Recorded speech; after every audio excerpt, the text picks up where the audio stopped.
What's up, fellow gamers? Phreak here, and it is time for part 3 of my Targon expansion review. This is going to be basically covering 2.5 champions. As I came to realize that the sort of Nightfall Daybreak grouping was going to be 3 full groups. It was going to be the Nocturne group, the Leona group, and seemingly the Diana group. That means it was kind of for my sanity going to be a bit too big, and I mean for digestibility it was going to be a bit too big. So there's going to be 4 parts, and part 4 will be the last half of Diana's cards, or it seems to be Diana's cards, and whatever the 7th champion is. We did Lulu Tarek in part 1, we did Trundle in part 2. I'm kind of hoping that the 7th champion lines back up with Trundle, because I was a little underwhelmed with that. And I think I would have felt the same way about Tarek if we didn't have Lulu. And I'm kind of glad, I waited to do parts 1 and 2. And it's like, okay, cool. Or do the first 2 champions, say, okay, well, okay, that was clearly the set. We're going to move on. And then, we see Nightfall. And I was like, okay, well, Nightfall seems kind of bad, but okay, let's wait to see what's coming after that, because clearly there was a Lulu Tarek synergy, right? And Targon into Ionia. And then we have Stygian Onlooker and all these Shadow Isles cards that will also go into Targon. So it's like, okay, I want to group them together, but because this is 3 champions worth of cards, again, I wanted to split up a little bit. It also means that, part 4, whatever the 7th champion, would be kind of by itself. If there's a way to retrospect this, it's like, well, okay, there's, I'm hoping there's actually 3 groups and champion 7 loops back around and synergizes with Trundle. Or maybe it's not, and it's another, different mechanic that, links in with Lucian or something. I'm not sure, but here we are. Also kind of note, right, we don't have Piltover and Zahn or anything here, right? Because this is only a partial group of the entire set, we got to see 3 current regions get a new champion. In Shadow Isles with Nocturne, we got to see Lulu in Ionia, we got to see Trundle in Freljord, and what I'm hoping to be 4 Targon champions means that Targon will actually be the only region with 4 champions. We're going to have 4 regions with 5 champions, and 3 regions with 6 champions. I'm guessing because I still really think Targon's going to get a 4th champion. I guess I could be wrong, but, the subreddit saying it's going to be Aurelian Soul, I would just be shocked if they actually left Targon with just, such a small card pool. Okay, let's get into part 3, though, and maybe there'll be a bunch of other cards in part 4, but let's actually get into part 3. This has been a fairly long intro. So, we get the mechanic in Nightfall, and I'm going to actually reference Nightfall and Daybreak. We're not going to see Daybreak right away. Nightfall and Daybreak are basically the opposites of each other. Nightfall is essentially I believe it's on summon, not on play. It's an on summon effect if I am not the first card played. So if you do something else and then come down with Nightfall. So it's a situational on summon effect. And that's, okay. So, for example, this 2/1 on 1 can almost never be Nightfall because it isn't the first card you play unless you play it later on. Otherwise, it's just simply a 1 mana 2/1. On the other side, Daybreak only happens when it is the first card you play this round. So you kind of want to play a Daybreak card that's good because you play it early, and then play a Nightfall card afterwards. It's good because you've, gotten your Daybreak benefit, you get your Nightfall benefit afterwards, and, lo and behold, you're going to run 20 of each in your deck, and hey, isn't this cool? We get to play several cards.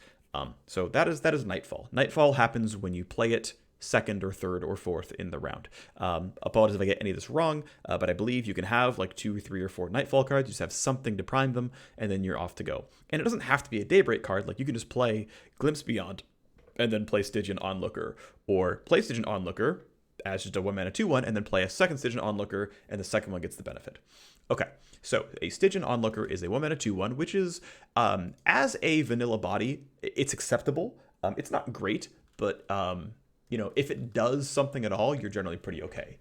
So it's a 1 mana 2/1 that is sometimes, though not on round 1 ever, okay, I shouldn't say ever, but almost certainly, unless you're going to use Warning Shot.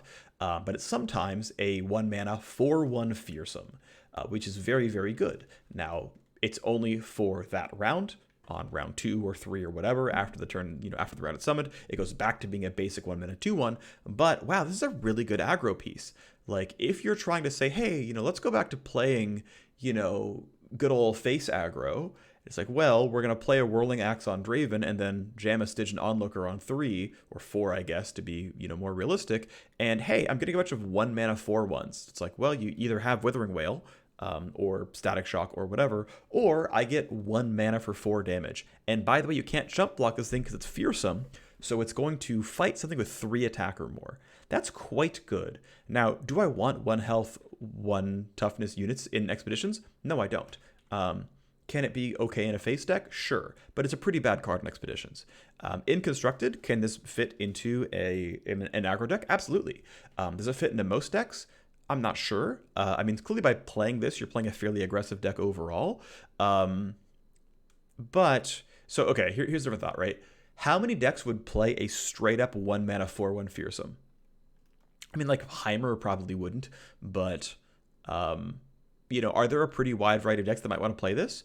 Yeah, I could see it. Like, this could work with not the Ionia, the Targon support cards, right? Especially if you're going to play Nightfall, Daybreak, and a lot of the Daybreak is in Targon. It's like, well, I can play the Targon support cards that give this thing 2 health. So now it's a 1 mana 4/3 fearsome. And yeah, okay, it becomes a 2/3 afterwards, but like, hey, this thing was hard to block because it's fearsome. On round 3, I play my 2/2, then I play this, and let's go, right? You either block my 4 damage, or I get to keep my 2/3, and, this starts to fit a couple of different decks. There's some effort that pushes it towards a playable card in multiple decks. I'm still not completely convinced because, again, it is still a 1 mana minion that just is in and of itself a minion. If you're not really playing an aggro deck, I don't think you really play this card. But this card is not bad, right? This is not Jettison, where it's like literally only ever in exactly a deep deck / Maokai. It's like, hey, this card is not bad, but I'm pretty sure I pick other things instead. And because Nightfall, again, it's not ever on round 1 this, or almost ever on round 1 is it this. But on round 2, it's gonna almost always, or in a lot of cases, gonna sneak in for 4 damage. That can be really good, but again, it still makes it situational. It's a good situational. I think this card is going to see play, but it's still situational. And this maybe makes my grading system kind of awkward and bad. It means a lot of cards are 2s, but that can be okay too. I think it's good for Shadow Isles to have situational cards because they have a lot of always played cards like Glimpse Beyond and Vile Feast. So let's move on to Doom Beast. Doom Beast is a 3 mana 3/2 with a Nightfall effect. If you summon it second or later in the round, I drain 2 from the enemy nexus. This is actually quite good. So there was a card in Hearthstone, and I stopped playing Hearthstone after maybe 2015, 2016, around then. But I kept up for a little bit, and there was a card that people initially kind of memed on. It was like a 4 mana or a 5 mana 3/3, and its Battlecry effect, its summon effect was drain 3 from the opposing nexus. And outright face decks played that card as a reliable finisher that dealt 3 to face. And if it didn't quite finish them off, it's okay, I had a 3/3 on the board that I could handle. And it was fine because I didn't need to have really efficient curves from round 6 onwards because I was supposed to end the game pretty soon. And just getting reliable damage output that, this is going to have a token that someone's going to be able to, counterspell or something. They can cast a Nigh on it, or, health potion in reaction. This is almost certainly going to have a spell or a skill cog show up. This is not terribly costed. I mean, a 3 out of 2 isn't great, but this isn't garbage. It's mediocre. It's pretty bad, but it's not complete trash. But it's got a good effect. It's 2 face damage. And what's interesting is this card is, you're never going to play it on round 3. So this is actually a 3/2 you're playing on round 4. But what's nice is 3 power fights a lot of things that you play on 4. It just works out that way. It handles a lot of the stuff. So it's not horribly static. That's why I think 3/2s are actually decent cards. Yeah, you wouldn't play this vanilla ever, but on round 4 or later, it fights pretty well. It fights okay. It does 2 to face, and it heals you for 2. Now, in Expeditions, it's still overcosted, right? 2 damage to my opponent's face, 2 health back to mine doesn't usually mean enough. But in Constructed, this actually might reach a 3. Because if I'm playing a fast deck, it's face damage. It's guaranteed face damage. I'm not really playing a premium on it. Yeah, sure, you've got cards like the Legion Demolitionist, right? The 2 mana 2/3 that gets to deal damage to face on play as long as I target a teammate. And that, sometimes can't hit because they need a card on the board, and sometimes this won't hit because they need a card in hand. But at least in the Demolitionist case, they could like kill the thing you're going to try to, ping to go hit face with. In Doom Beast's case, it's like, well, this is just going to have deny or lose health. So I would also call it a better stat line for an aggro deck than Legion Demolitionist. So there's kind of a lot here that's pretty positive. And if you are a slower deck, if you're trying to live, again, a 3-mana 3/2 can trade with a decent number of cards, and it's going to heal you. You're going to get 2 health back in your Nexus. I think this card is decent. I don't think it's amazing. I don't think it's a must include by any means, but this card seems pretty solid. I'm pretty happy with this card. I think it's actually, it works in several different decks. It's pretty reasonable. I'm pretty happy with it. And if you have to play it as a 2-mana or a 3-mana 3/2 in a pinch, it kind of hurts, but that's okay. Now, maybe I am really, really undervaluing or underappreciating how hard Nightfall is to do. Because you have to have something you want to play, or you're burning the card for this effect. It could well be that Nightfall is just too awkward. Like if this was just a straight up on play or on summon effect, this card would be a 4 for sure. I would be like, you jam this on 3 and you're just happy. You're just super happy. It's a 3-mana 5/2, and then you heal for 2 as well. Like that's just amazing. In any aggro deck, right? This is a 3-mana 5/2. Like that's incredible. That's very good. Because 2 of it, it's a 2-mana 5/2 overwhelm, really, right? It's gonna hit face for some of this. So I think it's a decent card, and it has play in a lot of different decks. So next up we get Duskrider. Duskrider is a 5-mana 2/5. Is fearsome. Okay. I still need more stats to be worth it, but we're getting there. Nightfall. So I summon you with a Nightfall trigger. Grant me +1/+0 for each time we've activated Nightfall this game. So if I can Nightfall on 2 and Nightfall on 3 and Nightfall on 4, and then, somehow Nightfall on 5, 2, 3, 4, 5, this is a 5-mana 6/5 fearsome. Now, 5 health on 5 is usually pretty good. It usually means it lives against most things on the board. And it's fearsome, so you cannot chump block it. Clearly, Nightfall seems to want to be an aggro deck, right? Everything we've seen so far has fearsome or directly hits the opposing Nexus. A Nightfall deck is an aggro deck. Maybe with Noxus and its cheap units, maybe with Piltover and Zon and its aggro cards, more likely Noxus to be fair. There's, of course, a lot of fearsome stuff in Shadow Isles overall. There's another one down the line that summons Mistwraiths. Shadow Isles fearsome aggro can come back, and it's Nightfall synergy, right? We're playing, maybe it's actually with Targon. I'm not sure yet, but my guess is actually probably Noxus, and we're a fearsome aggro deck. I mean, Noxus has a decent amount of fearsome. Okay, we can get there maybe. This seems pretty good. I'm generally pretty happy with this. Now, you are not playing this deck if you're not a heavy Nightfall deck. You're not playing this card. And it seems like the heavy Nightfall card is, in and of itself,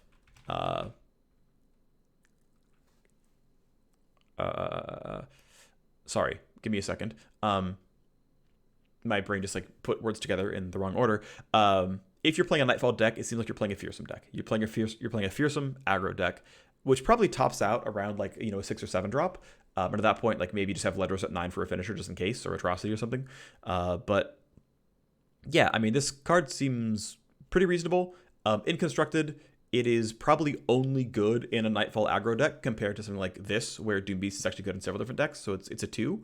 But what's nice is I think it's actually going to be fairly reliable to get several Nightfalls off, and even if it's a 4 or 5 fearsome, I think that's good enough in Expedition. So I think it's actually a 3 here, where you'll probably get enough Nightfall triggers that this will pretty reliably be nice. And what's cool is maybe down the line you play this on round 12 and it's actually a 5-mana 9/5 or something, and that's actually great, right? This can really top end, and Expeditions go pretty long, and you're gonna find Duskrider on your 13th round, and it's yeah, of course I want a 10/5. That sounds really good, right? So this gains a lot of value in Expeditions because you're going to end up playing it later in a lot of cases. I think this card ends up lining up pretty well there. This is a solid card. It's almost a 4, but not quite, because you have to have Nightfall synergy. You can't just grab it. You have to have Nightfall cards there for it to be good. Next up, we go to Passage Unearned. Obliterate all units that were summoned but not played this round. Now, this is interesting because it does a lot of cool stuff, right? It completely destroys the Harrowing. It ruins Rekindler stuff. It ruins other Shadow Isles stuff like Chronicler of Ruin. Chronicler of Ruin, it goes and pops a Cursed Keeper, and it kills the Abomination and the new Cursed Keeper.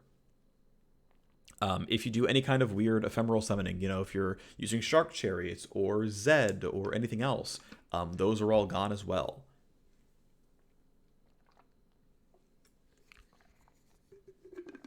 There's not an absolute ton of summon but not play, but there's a decent amount of it. Now, what that means is this card is really, really situational. In Expeditions, you are really not allowed to draft uber situational cards. There will probably never be a metagame where you want to draft Passage Unearned. This is maybe the single worst card in Expeditions. That's maybe wrong. Actually, I'll argue that Counterfeit Copies is probably a worse card in Expeditions.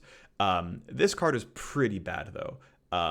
Yes, there can be games and situations where this card is playable, but those are 1 out of every 5 games, which means in 80% of your games, this is a brick. This is a non-card. That is really, really bad. That is really, really, really, really bad. This card is hot garbage. Even in Constructed, I think this card is still only playable if you're essentially playing a tournament format full of sideboarding. Or where you're allowed to sideboard because, I'm against this, Elnook deck or something. Well, I Passage Unearned and get rid of the Elnooks. And, well, you spent 5 mana, I spent 3 mana, and you kept your 3/3 on the board. And it still wasn't that good for me. Like, it's still mediocre.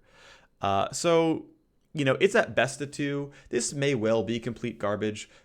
Maybe there's actually a card down the line that, this summons a bunch of cards for you, but when they die, they drain 2 health from your own Nexus, and you'd rather obliterate them to get rid of the bad point. Yeah, maybe, right? But this feels bad. Now, hey, maybe it's that, Champion 7 summons 8 units every round, and you're just like, oh my gosh, I gotta destroy this now. Oh, and you actual token summoning becomes really, really popular, but right now there's not a lot of token summoning, and I don't think you can reasonably main deck this because it's not good. This is not going to work. This is almost a 1, but you know what? We're going to go for it. We're going to say 1 because almost all of us just play ladder, and I just don't see it. I think this card is unplayable outside of Constructed tournaments where you have a sideboard. Otherwise, I don't think you ever want this in your deck ever. Almost no matter how big the metagame gets. Even when my last climb to master was when there was just a ton of Noxus face aggro, and it was still less than 10% of all decks that I played against. It just was never worth it. There's never worth it targeting one single deck. It's dead in too many other runs. So I just don't think this card is playable. All right, we go on to the next one, and it's Encroaching Shadows. This is interesting. It's an interesting card. I'm glad they're printing it. It's certainly cool. And it's, hey, I am a 4-mana burst spell that grants all allies in deck and hand +2/+2 and ephemeral. And this is exciting. This is interesting because it means that your Cursed Keeper is a 3/3 that always pops and makes a regular 4/3 abomination. Also, it's all allies, which means it's not followers, it's going to turn your champions ephemeral as well. Now, that's okay with Anivia, because, it's okay with Anivia, because Anivia gets to turn to the egg, and then, hey, we're good, you're not ephemeral anymore. Tryndamere, if level 1 Tryndamere is ephemeral, level 2 Tryndamere will also be ephemeral. And we'll just die the next round afterwards. So, Tryndamere doesn't really get to ditch this. If you want to play with Deathmark, then yeah, this kind of gets you there, right? Now you can play your really absurd, 6/5 Zed and then Deathmark the ephemeral off so that you can be, comfortable and ready to go. If that becomes a common deck archetype, people will see you summon Zed and then instant pass and just say, hey, go for it, and just not give you, targets for your Deathmark, theoretically possible. But this is interesting. It's cool, and obviously Hecarim as well. Hecarim wants ephemeral attackers. Ephemeral attackers turn on Shark Chariots. Shark Chariots will not ever really hold onto this buff. The first time you play it, it will be, but then it'll come back through on the second time around, so it's not going to retain those. It's good, obviously, with Undying, but then Undying gets reborn, and it's a simple 3/3, and can be a target for future things, but if the only card that lives can't block, you're going to have a hard time handling stuff. But hey, this allows you to play a very aggressive ephemeral aggro deck. And, it's okay if Hecarim only attacks once ever, but it also means you can never pre-summon a board. You always must summon on your attack token round and then swing in, which means you're always open to all of their combat tricks and counter plays and whatnot. Can this card be good? Yeah, potentially. Is this ever pickable in Expeditions? Not a chance. Is it playable and constructed? In a certain deck archetype. Is the deck going to be good? I don't know, but this is what a 2 is for. Is that deck going to be good? It's really hard to say. It's possible. It's certainly possible. I'm going to honestly guess it's not, because I think it's... So what it feels to me like this deck, this like aggro deck, is probably so obvious that I can't imagine it got through playtesting as the best deck in the game. So I think it's probably going to be a meme deck, and that's okay. And it, I could say this could probably live in tier 2. Like, it's a cool and interesting aggro archetype. It really is. Hecarim is basically always going to come down, leveled up, and ready to go.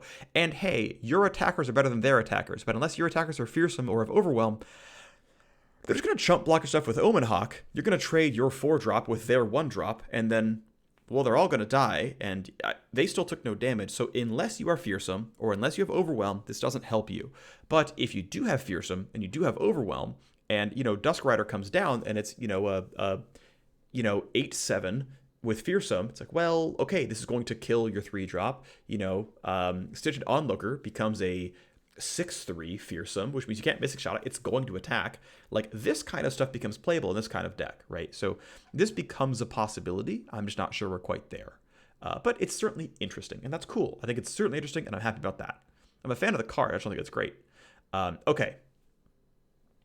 Shroud of Darkness is a Nightfall enabler, right? It is a 1-mana burst spell so that you can play a card so that you can Nightfall and have your stuff come online. Okay, the next time you summon an ally this round, give it 1 attack and Spell Shield, both for only this round, right? So it's not permanent 1-0, and Spell Shield is this round. Every time we've seen Spell Shield, it has said Spell Shield this round. There is a possibility that permanent Spell Shield can exist. But every grant of Spell Shield I have seen is Spell Shield this round. So TBD if that ever becomes a multi-round thing, but so far it's not. But a 1-mana burst spell is exactly what you want for Nightfall. I want to point out that, hey, by the way, you can play things like Doom Beast on round 3 if you have a spell to activate Nightfall for you, which, again, Shroud of Darkness is there for. And the fact that you can make a 4-1 fearsome have Spell Shield, the fact that you can, get Encroaching Shadows to make all your units really cool, and then bam, let's go. Let's get my Duskrider Spell Shield so that you can't recall it in time. Let's go do cool stuff. Yeah, Shroud of Darkness seems pretty nice. This is obviously some pretty good champion synergy as well, because, hey, giving someone spell immunity for 1 mana is quite good. Key Barrier is a card that gets some level of play. Some of it because you can play it like off of curve and just like, look, I'm going to float mana. Let's just play this on round 3. And then on round 4, we play Shen and we're good. This doesn't have that luxury. It is this round only. So it has to be part of that round's thing. You can't like bank mana coming into it. But the fact that you got Barrier for 2 mana was pretty useful. Yes, okay, it also drew a spell or drew a new card. Like, there's clearly a lot that lets Key Barrier be a good card, or Key Guardian. Shroud of Darkness doesn't do quite those things that Key Guardian does, but it is Spell Shield for 1 mana. It is 1 attack for mana, which is okay. But hey, just the fact that, like, look, this is a card that's playable in a Karma deck or a Heimer deck. It's like, well, you must now have 1 extra piece of removal or Heimer's coming down, and he's going to be fine. This also, by the way, works with summon effects. So, like, hey, if I am going to play Shroud of Darkness and then Mist's Call to bring back Callista, Callista's going to come back as that. And by the way, Mist's Call works with Encroaching Shadows. Now, it's not going to keep the +2/+2, but it's going to come back as regular Callista or whatever, or regular Hecarim or whatever. So there's some stuff that you can do to get these cards back. But they're not going to be massive. So Shroud of Darkness, I think it's a pretty solid card. Now, is this card playable in Expeditions? It's pretty bad. This is a pretty low tier because it is playing a card for something that your opponent can probably play around and just not play spells the first round. Very rarely are you so like, on round 7 it really matters. We're good. Yes. I mean, this lets you leave Karma alive so that she can generate a card for you. It's pretty mediocre, though, to be honest, overall. On the other side, though, what are we looking at for constructed? It's a Nightfall enabler. I think it's good overall. Like, it's a 3. Spell shield on an important unit for a crucial round is good.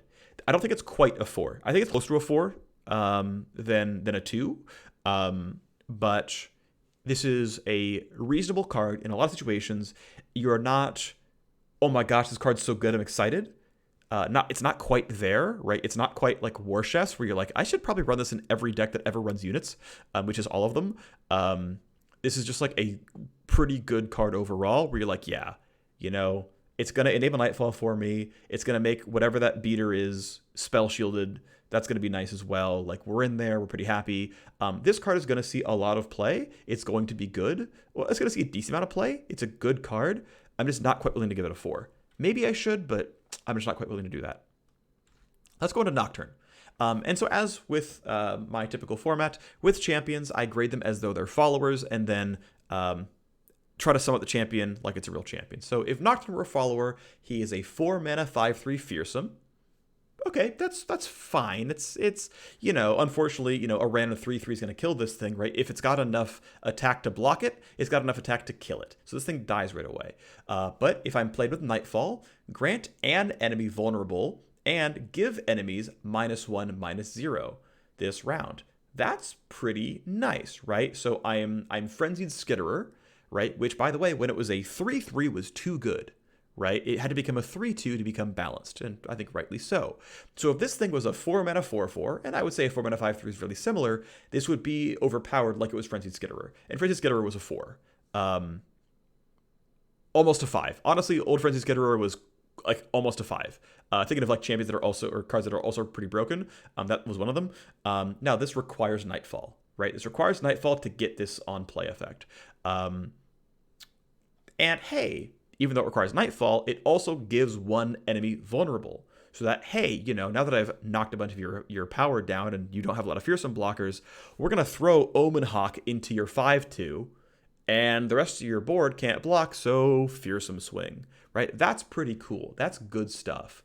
So this card is overall pretty good. In Expeditions, yeah, it's a 4. I can give someone vulnerable and -1 attack. I'm going to get card value out of this. This is really, really good. In Constructed, as a unit, this is a 3 or a 4 as well. I'm gonna actually say 4. If this was a follower, I would play this card. And again, there's pros and cons to being a champion. The con being I can't play other champions because it's a champion. The pros being it can level up. If it's a follower, I would play this card. Honestly, I'd probably just play it in Nightfall decks and aggressive decks. Like, I wouldn't play this in Heimer or Ezreal, or probably not even in Swain TF, although, you know, there's something there. But like in any sort of like moderately zoo deck, I'm pretty good with this. So like this finds a decent number of decks it's in. It's closer to a 4 than a 2, but we're gonna stick with a 3 for this. Because having 3 health can be a weakness. It can be killable at 4 mana. So what if Nocturne 2 were a follower? Well, Nocturne 2 is a 4 mana 6/4 fearsome, which is obviously absurd.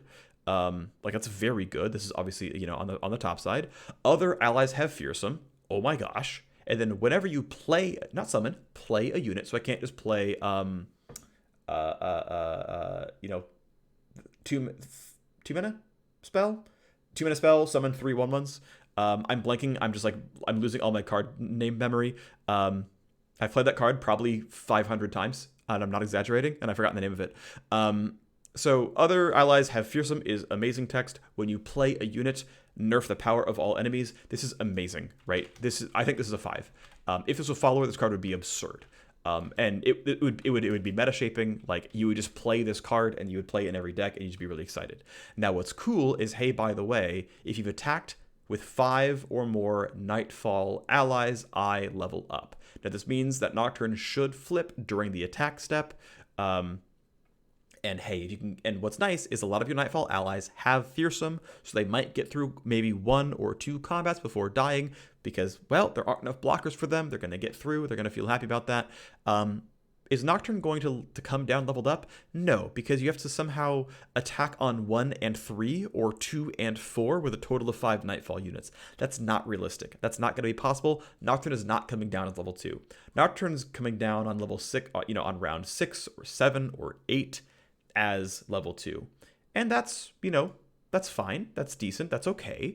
That's totally reasonable. Because when he flips, it's awesome. The first part of the body is a decent card. The second part of the body is awesome. Nocturne is great. Nocturne is absolutely great. Nocturne is good enough that you should want to play a Nocturne deck. I think Nocturne is a 5. I have been very wrong on champions before, but this is like, hey, we're gonna play Nightfall, fearsome, aggro. Let's do this. Nocturne is clearly in that deck. That deck, I think, is going to be at least tier 2, maybe tier 1. There's some decent play here. You can use Encroaching Shadows. There's some cool stuff here. Yeah, I think this deck can work. I'm a fan. I'm going to call Nocturne a 5. Nocturne is going to be one of the best champions in this set. If I'm wrong, that's okay. Unspeakable Horror is a 2-mana fast spell, and it drains 1 from anything. Anything should include the Nexus, so it has slightly better target selection than Vile Feast, but instead of, like Vile Feast, creating a Spiderling in play, or summoning a Spiderling in play, when you have Nightfall on this, so instead of always creating a Spiderling, it situationally creates a random Nightfall card in hand. I'm pretty sure it cannot make champions, so it's going to make Shroud of Darkness. Oh, no, sorry, that's not a Nightfall card. It's not going to make Passage. It's going to make Duskrider. It's going to make Doom Beast. It's going to make Stitch Onlooker. It's only Nightfall cards we've seen so far. There are more, though, of course. But the list is fairly small. It probably can't make itself. I'd be surprised if it could. It's possible. Maybe. I don't know. That might have been on Twitter somewhere and I missed it. But this is a decent card. And I would argue in a lot of cases, by the way, this is like a 4 or maybe even a 5.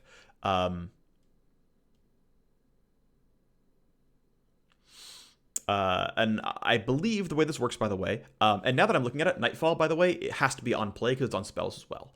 So Nightfall has to be when you play this, if it's not the first card you played this round, Nightfall. So you can't, summon a Nightfall unit and then a Chronicler of Ruin or Mist's Call and get Nightfall off again. This seems to be play, very much like Plunder. Plunder is play only as well. I made that mistake before.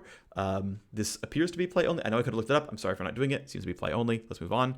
But because it's play order, you can play Vile Feast and then play Unspeakable Horror on the stack, and Horror will be played second and will resolve and give you a Nightfall card. I'm pretty confident in that.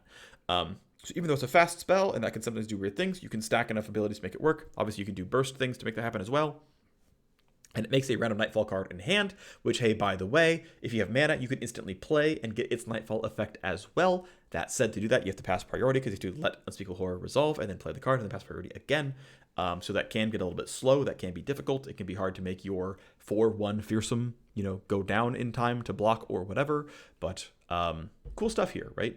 I like this card. I think this card's good. I don't think it's going to be that hard to get Nightfall online. And I like that it draws you a card. It is Vile Feast that draws a card. And drawing a card is better than summoning a Spiderling. And Vile Feast is already a very good card. I'm going to say 4 here. This is close to a 5 than a 3, I think. This card is very, very good. It is Vile Feast that creates a card. You're almost never sad about generating a card in hand, especially if it's a unit, because units at least have always some level of just intrinsic value as blockers. I'm not ready to say it's a 5, but it's very good. This is the kind of card you're like, oh, this card is so good.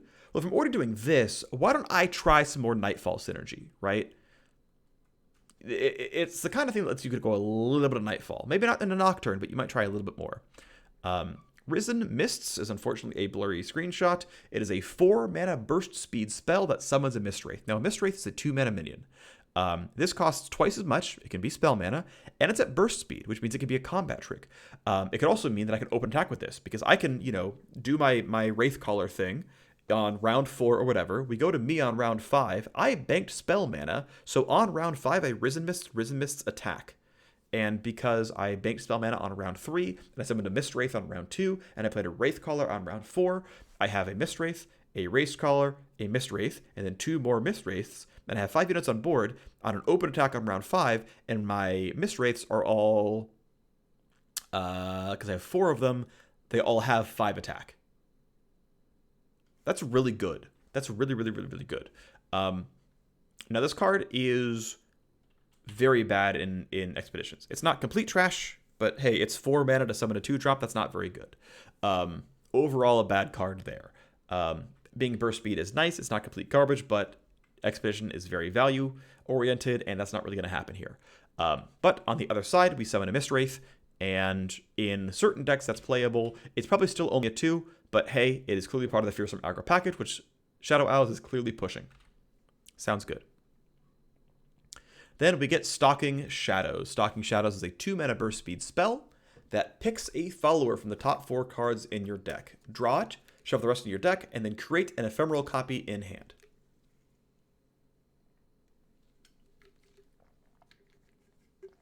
So this is Entreat, but kind of. Entreat, to be fair, can fail when you're done drawing champions from your deck. This, to be fair, you need to get a little bit lucky. Your deck has to be minion heavy enough that you're not going to fail this. Because if your deck is roughly half minions, well, your odds are, if it was a top card, 50-50, 25%, 12.5%, 6.25%. So even if your deck is half minions, which is pretty light, this only fails 6% of the time. That's not bad. The farther you go up, the heavier it is. If your deck is 2/3 minions, it's 1/3, 1/9, 1/27, 1/81st. That's less than 2% to fail, and 1/3 minions is a pretty safe estimate. You probably don't want to go much. 1/3 of non-minions, right? 1/3 spells, 2/3 minions. Want to point out though, by the way, followers, right? Champions also brick this, so be careful, right? You need to have 26 units for this to be 50-50, and that's a 6% to fail. So be a little bit careful about that, right? But overall, yeah, this is a pretty reliable card. It can fail, but it typically won't. So when it doesn't fail, you pick which of the 4 you care about. And what's nice is anything that lets you look at the top 4 and then pick among them is going to feel pretty good. Because you can say, okay, let's say you actually see only minions. You can pick the best minion for the job, and by definition, the other 3 are worse than it, and you send them away.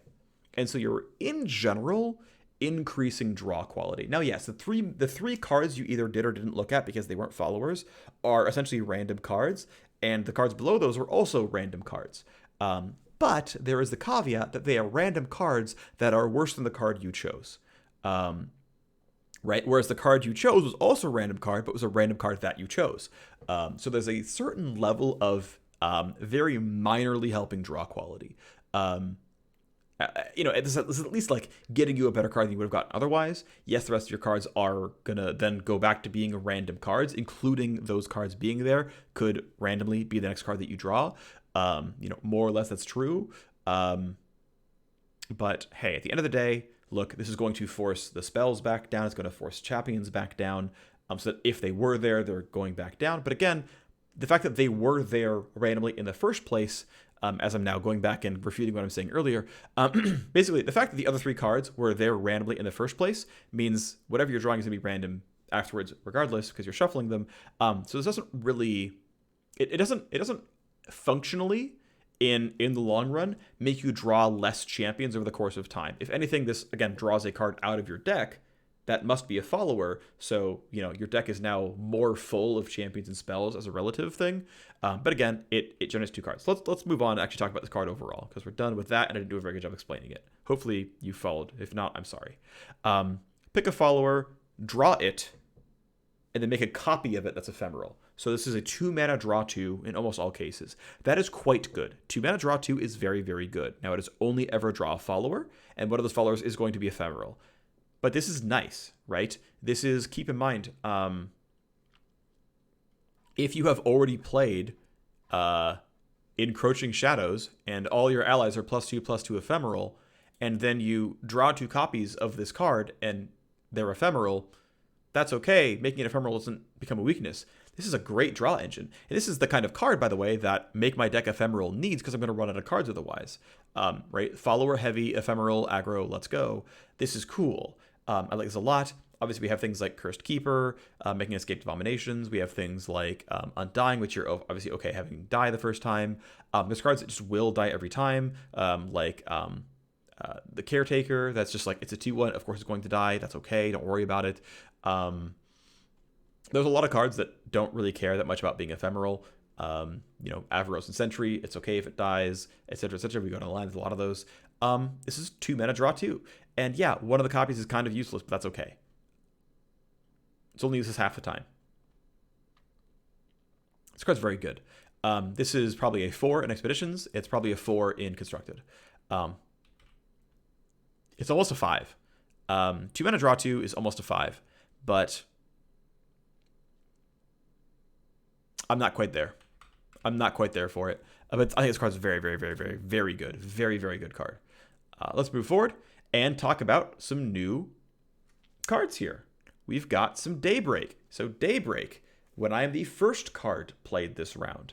When I'm the first card, give me a thing. So Daybreak obviously has a very obvious synergy, as I say, obvious twice in a row, with Nightfall. I play a Daybreak card, then I play a Nightfall card. So I am a 1 mana 2/2, but when you play me, I am a 3/3. I like this card a lot. This card is quite good.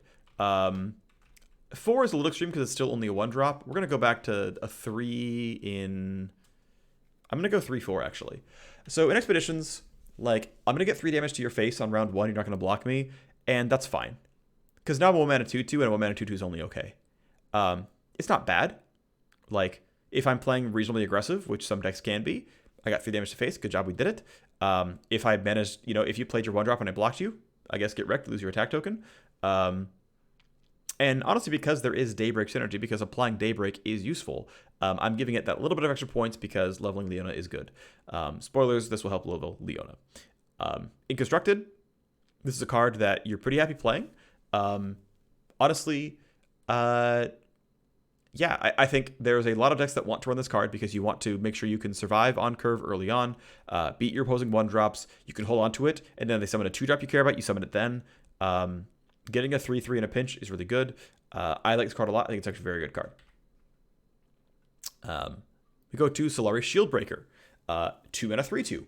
Also, good stats on curve. Daybreak, give me +0/+4 this round. So on curve, a 2 mana 3/6. This thing cannot die when you play it. This thing cannot die when you play it.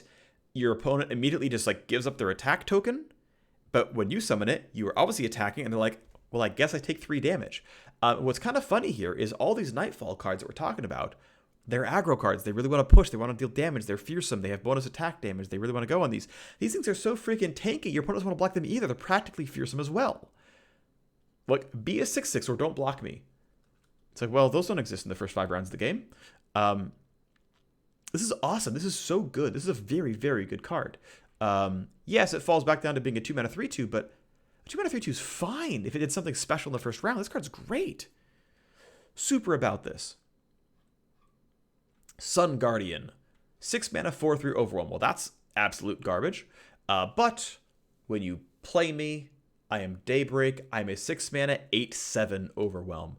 You're going to play me with the attack token, and I'm going to be an 8/7 Overwhelm, which nothing can fight fairly on defense on 6. I can block anything fairly and kill it on defense on 6. But then I become Chump Wump, and that's a little bit of an XD, right? That's not the greatest thing in the world. This really only works in an aggro deck. I don't think delaying your opponent's attack on 6 is that exciting. Maybe it can be. Maybe it's more like a 3. It's hard to say. Like, I want to say it's a 3 in some cases. It's like, okay, if my opponent ever develops, bam, we drop Sun Guardian and we're happy. Let's go. Again, only this round. It's not Grant. It is not a permanent 8/7. That card would be absurd. It would be a 5 instantly if this was Grant. And I just move on instantly because this card would be broken. I think it's too much of a detriment after the round. Like,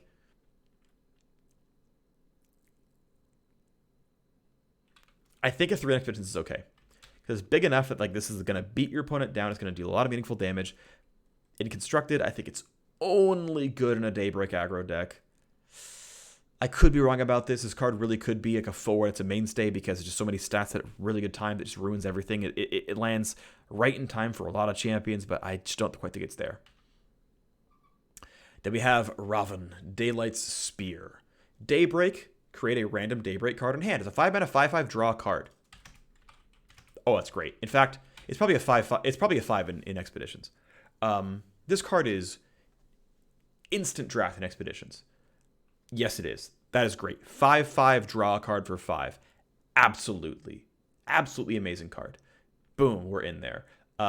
We talked about old 2/2 Shadow Assassin, right? It is a 3-mana 2/2 elusive, which is the right stat line, draw card. Yep.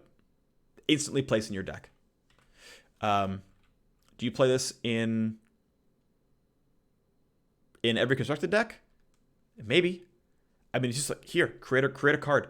Which, by the way, as we've already discussed, like even if you get like this 1-drop, it's okay because it comes down as a 3/3. So it's gonna come down useful. 3/6 is gonna come down useful. Sun Guard is gonna come down as an 8/7. It's gonna come down useful. Like Daybreak cards are in there. They are unsituationally good. Basically, right? Like, main decking this is tough, but just, like, getting it for free and jamming it down and just, like, outright destroying an attack? Absolutely. This card is sick. This card is so good. I think this card is amazing. Yes, indeed. Next up, Leona 1. Okay, we grade Leona 1 like she's a follower. She's a 4-mana 3/5 that, if you play her, she stuns the strongest enemy. Okay, so she is... You can't target it, so it's not quite wow,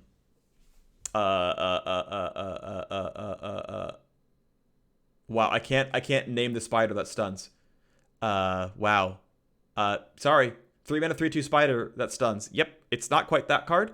But to be fair, it's statted better than that, right? For 1 mana, I get 3 health, and I lose a bit of choice. Yeah, this card is great. Absolutely great. Huge fan of it. Very good card. As a follower, I would play this in most decks. Sounds great. Leona 2 is a 4-mana 4/6. Okay, well, clearly overpowered. Daybreak, so play me, round start. Or when you activate another Daybreak. So, hey, when I play Leona, or once per round, stun the strongest enemy.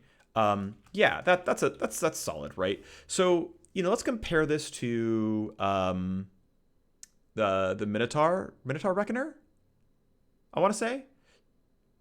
Something like that. The 6-mana 6/6 that on round start stuns the weakest. This is, of course, stun the strongest. Also, by the way, my opponent can always open attack to get around this. So, hey, if I am playing level 2 Leona, I am hard forcing open attacks out of my opponent. Because if they don't open attack, I play a Daybreak card, and you lost one of your units for the entire round. Clearly don't want this. Leona, of course, also doesn't want to open attack. She wants to have a unit come down and Daybreak and stun something, and let's go. That is still good enough. This card is amazing. It is a 4-mana 4/6 with a very good upside. You would probably play this. Now, I would say for what it's worth, it's not quite a 5 in constructed because you have to play Daybreak cards to do it, so it's not on literally every deck, but very, very good. Yes, I realize this thing gains +1/+1 and more like attributes down the line, and I'm not going to get more points in constructed. Because, yeah, that's just how wide 4s are for me. As a champion overall, Leona levels up when you've activated Daybreak 4 times. She does not have to be in play for it to happen. You just have to play 4 Daybreak cards. Round 1, round 2, round 3, round 4. If there's a 3-mana Daybreak card, which we don't see yet, but if there is one, we are in there. Leona comes down on 4 as a 4/6 and stuns something and takes your name. Yeah, that is good. This card is awesome. I'm a huge fan of Leona. I think the Daybreak Nightfall deck is going to be really strong. It may end up being too awkward to try to balance Daybreak and Nightfall together, and it's really hard to pilot, and it's just not quite there. It's possible this deck falls apart, but yep, this seems really good. I like this champ. It seems fun. This seems like good stuff. Also want to point out, I didn't mention this, Rahvun, Daylight Spear. It's always day for us means every card that comes down triggers Daybreak. It doesn't have to be the first one. You can play Rahvun Daylight Spear, and then don't worry, whatever this guy made, it's going to Daybreak on curve. It's going to, like, if you play this guy on 6, and he generates Solari Soldier comes down. Hey, by the way, it's a Daybreak card, which, hey, by the way, Leona stuns another card. Really good. Really, really good. This card is absurd. This card is absurd. Let's go. And in fact, actually, because of Daylight Spear, I'm going to give Leona 2 of 5.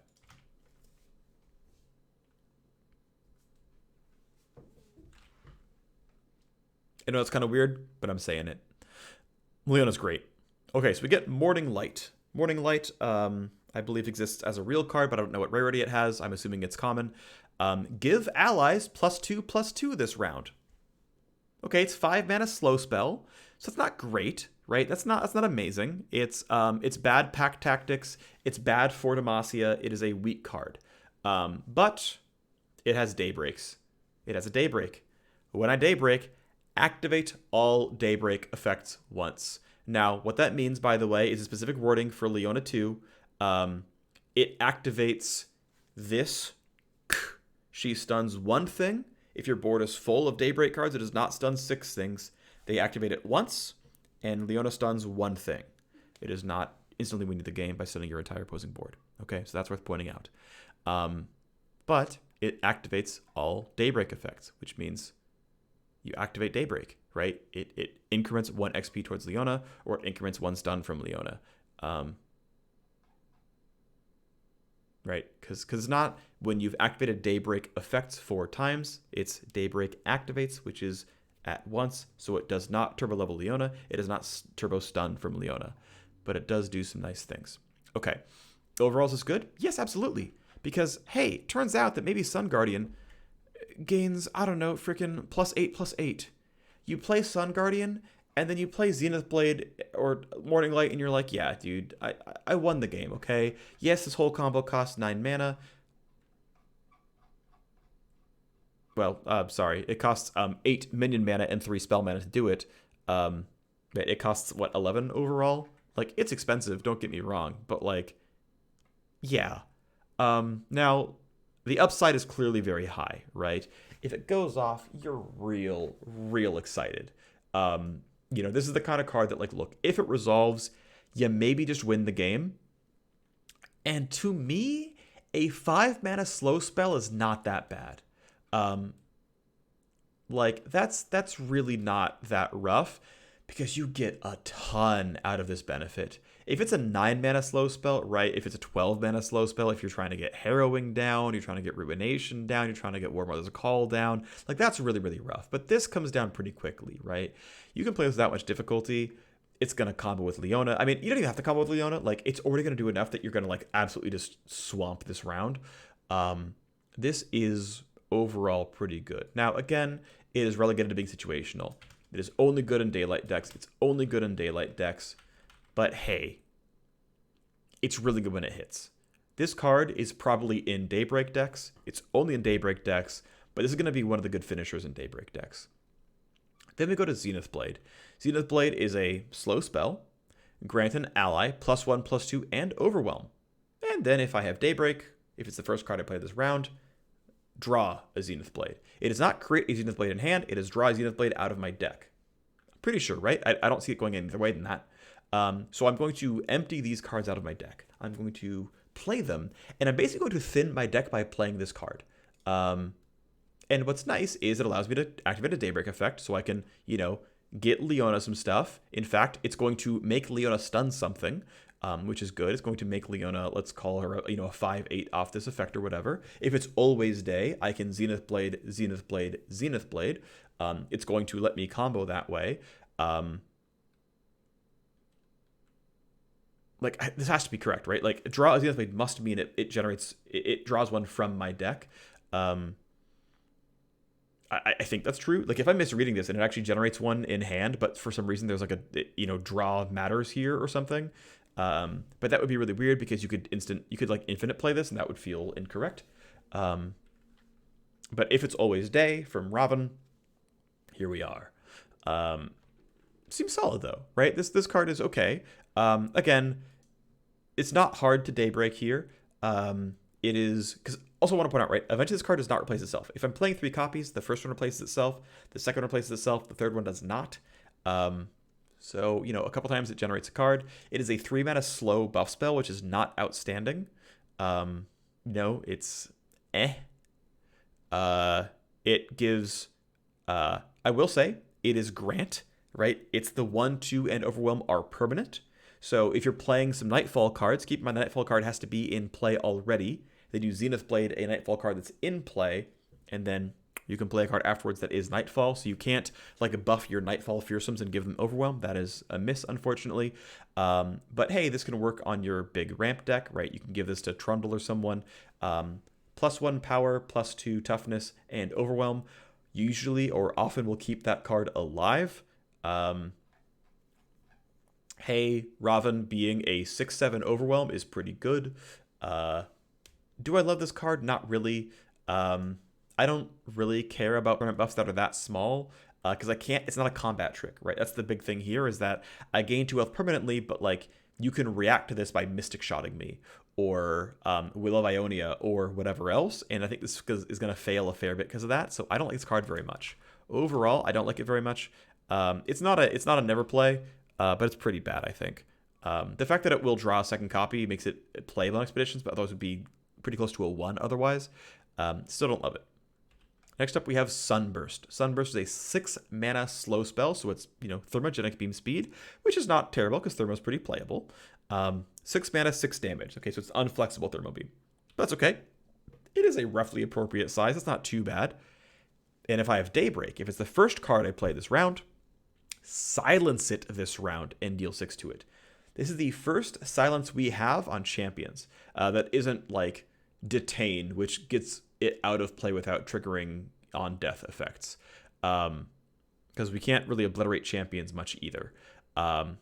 Deal silence and deal 6 to it. And it's not like get enlightened and then do this. It's just like have it be the first card. So I'm going to silence Anivia and kill it. That's very good. Do you have Barrier on Lux? No, you don't. We're going to silence you and then kill it. Did you try to get this thing Barrier after the fact? Doesn't matter. Silenced. Barrier's gone. Killed it with 6 damage. This is pretty cool. This gets around a couple of effects that matter. Did you give it tough? Don't care. Did you buff its health? I don't care. I silenced all those things. Only Spell Shield works because Spell Shield stuffs this spell. Spell Shield, Deny, and being tanky in the first place are the only ways Sunburst gets stopped. Spell Shield, Deny, or being too good. If this was slow Nightfall, this would be way the hell harder. But it's not. It's slow Daybreak. I can open with this. This is very good.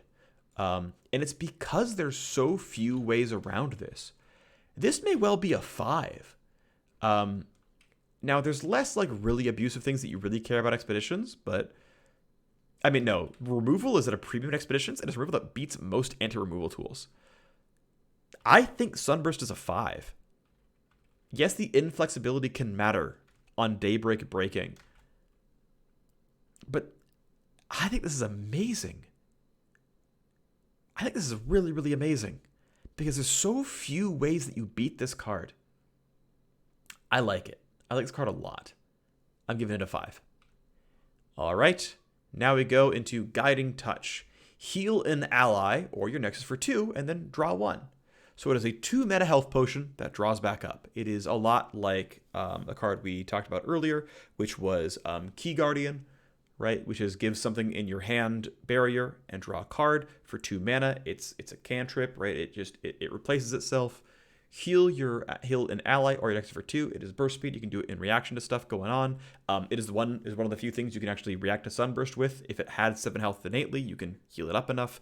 Obviously, you know, maybe Karma can duplicate this effect and you can draw 2. But Targon has some stalling tools, right? We saw a bit of that before, right? We saw that with the Trundle set of cards, that we had some healing action in there. Targon had a 2/7 that nuked itself for 3 every round and healed for stuff. Targon has some decent face healing. Targon is a stalling, potentially, deck. Targon maybe wants to play with big creatures, which Freljord often does a fair bit of. Demacia does a little bit of. Targon has a little bit of that, right? Targon has a lot of healing. This is one of the identities it has, is some healing. That's good to see, right? Because that was one thing that I thought was kind of lacking a little bit of, was like, what's the raw identity that's not just, well, I support things sometimes, but that requires very specific decks. Here you go. Guiding Touch seems pretty solid. Heal an ally or your Nexus 2, draw 1. Yeah, I like this card. Is it good in Expeditions? No. I'm paying 2 mana for something I don't really want very much. In Constructed, yeah, there's a lot more decks that will kind of want this. Feels pretty good. It's also cheap enough that you can get Nightfall online, which is not too bad. So then we go into the first few Diana cards. We're not going very deep here because we don't have Diana out just yet, and I wanted to make sure that, hey, I had my sanity and we weren't going too long to see Diana here as well. So Lunari, Duskbringer. When I'm summoned, create a Dusk Petal Dust in hand. It is a 1-mana 2/1 that generates a card. Now, it's not a great card, but yeah, this is pretty solid. Now, this card is really only good in a Nightfall deck, but, you know, we're going to go with a 3. Okay, it's 2 or 3. It's really only a situational card, but, you know, Jettison was unplayable outside of Deep. This card is at least a 1-mana 2/1, and there's some level of cantripiness that, not really, some level of cheap spell value that can be useful. So we'll talk about that in a second. For now, we'll call it a 3, and then we might change that score down the line. Because it is a reasonably playable card. Next up, we get Lunari Shadestalker. In fact, let's just scroll down to the Dusk Petal Dust. All right. It is a 1-mana burst spell that is the next unit with Nightfall you play this round costs 1 less. So it is purely only Nightfall synergy and says, hey, by the way, get Nightfall for free, right? It is a card that says get Nightfall for free. I mean, this could have been a 0-mana burst spell that said do nothing, right? This could have been a 0-mana burst spell that said do nothing, and it would be a better version of what it is right now. With, to be fair, a meaningful exception. You can turn spell mana into minion mana. So you can bank mana, and then on round 3, Dusk Petal Dust, Nocturne. You can also play several of this card. You know, play 1 on round 1, play 2 on round 2, bank mana on round 3. I mean, with the ideal hand, on round 4, Dusk Petal, Dusk Petal, Dusk Petal, 7-drop. Theoretically possible. Now, obviously, that is not 0 mana do nothing. In most cases, this is what this is. Well, actually, I take it back. Getting a 1-mana discount, turning spell mana into minion mana, that is not that unlikely. This will happen a fair bit. It will not always cheat minions out early, but this, to me, puts this card at a 3. Because though you're probably not playing it in many other decks, there's going to be, I think, enough possibility to say, look, we're going to run Duskbringer because 1-mana 2/1 is playable, and we're going to do something funky with Nightfall cards, even if there's a few of them. We're going to hold on until we draw the Nightfall card, and then we're going to cheat it out a little bit. We're going to get Nightfall guaranteed. Let's go. Yeah, I put this card at a 3. Lunari Shadestalker is a possible 2-drop that you would play as a result. Because you play this on 1, you spend 1 of your 2 mana on the Petal, and then you play Lunari Shadestalker, which is a Nightfall 2/3 elusive. That is good, right? Now, again, unless you get this Dusk Petal Dust, you are not getting this to have, Nightfall on curve really almost ever, unless you want to like counterfeit copies onto and then play this, or do some other 1-mana spell and then do this. There aren't a lot of those you want to play early on, so that can be really tough. But, hey, this is a reasonably accessible 2/3 elusive. A lot of elusives don't have 3 attack. This thing can sometimes 2 for 1 for you. This can be quite nice. It is not Mystic Shotable. And hey, she is going to get in for damage a fair bit. I like putting her at 3 here, because again, there's some value, some level of situationalness here, but this is going to hit pretty reliably, at least at some point down the line. And a 2/3 elusive is never a bad stat line, so especially for 2 mana, even if that's situational, yeah, I'm a big fan. And then the last card we're going to review is Crescent Guardian. Crescent Guardian is a 3-mana 3/3 Overwhelm, which is, it's an okay on the vanilla test, but hey, if you Nightfall me, I am permanently a 6/3, and that seems great. Remember, there was the card earlier on in the set that we talked about right before Nocturne that was, hey, I am a 1 mana burst speed spell. Grant the next unit you summon +1 attack and spell shield for this round. Well, I have summoned a 3 mana 7/3 or sorry, +2/+0, not +3/+0. I misread that. A 3 mana 5/3, still very good. Hey, combo me.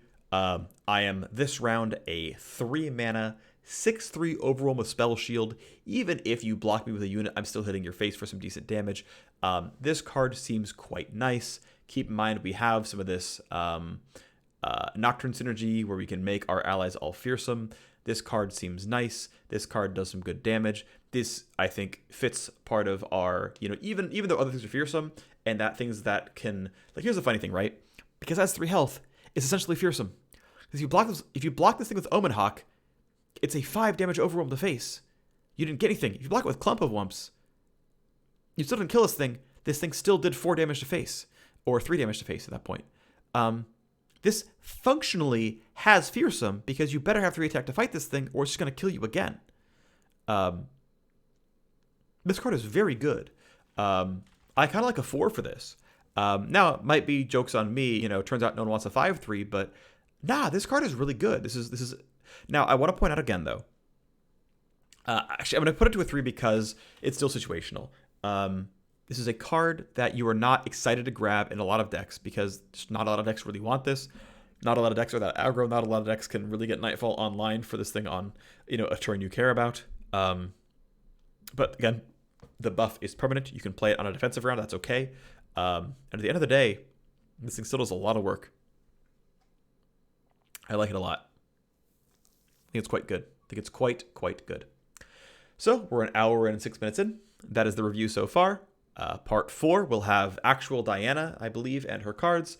And we're going to wait. It's going to be in a couple of days. Maybe it's not. I don't know if I get antsy and I do it early. Then I did it early. Congratulations. But part 4 probably is the end of the set, or the end of the first batch of the set that we're going to see in just a week's time or so. Thanks for watching. I appreciate y'all greatly, and I will see you next time. Bye.